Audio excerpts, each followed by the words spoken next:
When it comes to food items that are bagged, boxed, and wrapped, it can become a bit confusing to decipher all the wording on the labeling. But we want to help you become a smart shopper, so we called in a clinical dietitian to help us sort it all out. And our first question was pretty simple. What's the first thing we should look at when we pick up a packaged item at the grocery store? I would turn to the nutrition fact panel first.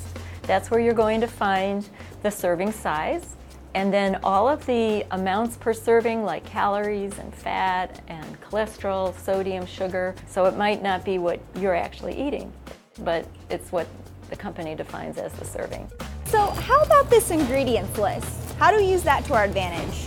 Ingredients are listed in the order of their predominance in the products. What you would really need to pay attention to would be the first 3 ingredients to see what's mostly in that product. Except for the sweeteners, sometimes they'll split them up and there'll be a number of different sweeteners listed throughout the label. If they were lumped together, it probably would be listed first. There are people who like to eat foods with 5 or fewer ingredients in the ingredients list. I would say look at those ingredients and see if you can recognize them. Can you pronounce them? What are some key words to look out for when reading the label on the side of a box? Personally, I look for sugar. I want to avoid a lot of added sugars. There are foods that have natural sugar.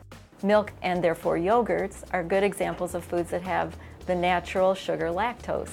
So some of the sugar in any dairy product would be natural, and that's where you really need to look at the ingredient list to see if there's added sugar.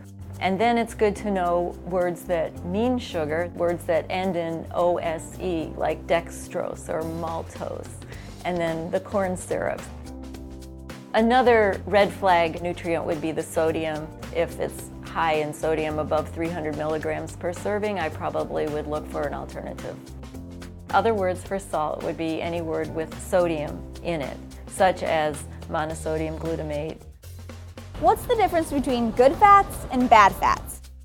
I think that's tricky also, and luckily the trans fats are being eradicated. They are not going to be allowed in any food product.